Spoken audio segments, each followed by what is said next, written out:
Salutare tuturor, eu sunt Naidei și am început și m-am început și de YouTube și m-am gândit pentru început să prezint cum se instalează câteva moduri.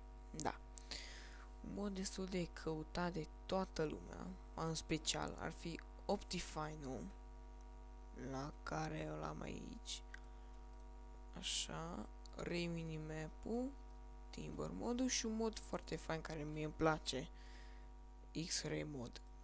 Bun, ăsta o să-l fac în mai multe rânduri tutoriale. Mă rog, pentru început o să încep cu Optifine-ul și cu Reminimap. Mă rog, voi o să trebuiască să dați aici Force Update, mă rog. Bun, deci dacă aveți Windows 7 scrieți aici la 100 app data la 100 și vă o să apară acolo roaming sau pur și simplu scrieți run, dați enter.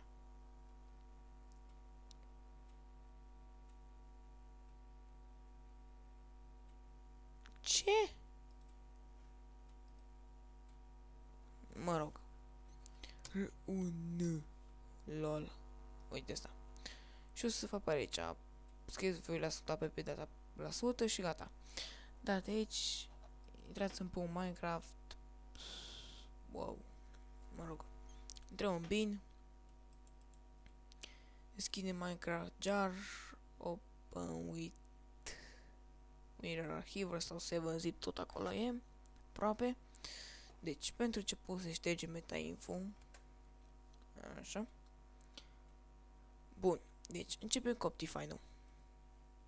Îl luăm tot aici. Toate fișierele. Și îl punem aici. Să verificați aici tot timpul să scrie ultimul Minecraft.jar pentru că să vă pun într-un folder. Bun. Acum eu nu știu la Optifine dacă trebuie sau nu trebuie mod loader. Nu contează. Eu tot o să-l pun. Așa. Bun, l-am pus. Deci să zicem așa instalat Optifine. Bun. Pentru că am pus mod loader. Acum pentru Ray Minimap am aici un mod MC 1.2.3 Player API Client 1.1 povești. Așa. Luăm și ăsta îl punem aici. Așa simplu. Bun. Ray Minimap-ul. Luăm și noi ce are aici și îl punem aici. Simplu, nu așa? Bun. Perfect. Notați aici. Acum să-l testăm. Să vedem, să sperăm că merge bine. Bun. Închidem aici. Ce prost, nu trebuia să închid. Fac. Intrăm aici să sperăm că nu ne dă crash.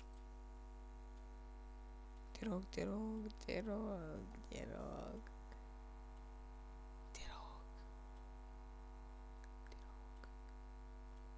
Fuck.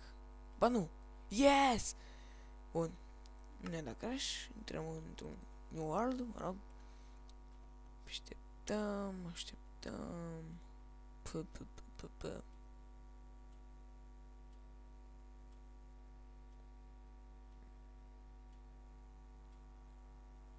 Și avem reminimap-ul. Dacă vedeți. Acolo în dreapta să se vede. Dacă apăsați C, o să puteți un waypoint.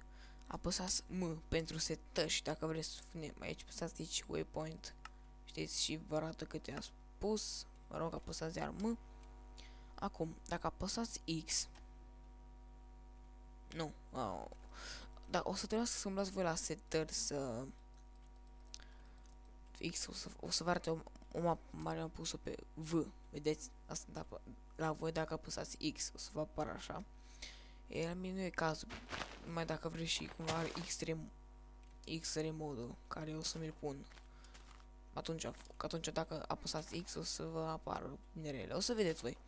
într-un alt tutorial, merge, uite, Optifine nu merge, apăsăm Ctrl și merge, după cum vedeți. Da, cam asta a fost primul meu tutorial, urmează Timber modul, așa, un tutorial foarte scurt cu X-Ray modul, simplu. Eu am fost Naidei și vă zic la revedere!